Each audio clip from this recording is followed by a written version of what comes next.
ফলে তার নাম হয়েছিল শঙ্কর্ষণ। তাহলে ওই যে ঝুলন পূর্ণিমা, যাকে আমরা রাখি পূর্ণিমা বলি, সবাই আমরা রাখি পূর্ণিমা বলে জানি তো। ঝুলন পূর্ণিমা, ওই দিন বলরাম দেবের আবির্ভাব দিন।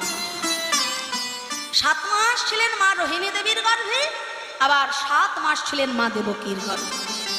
7ম গর্ভের সন্তান ছিলেন স্বয়ং শঙ্কর্ষণ বলরাম, আর 8ম গর্ভে এসেছিলেন পরম পুরুষ স্বয়ং ভগবান ঈশ্বর পরমকৃষ্ণ।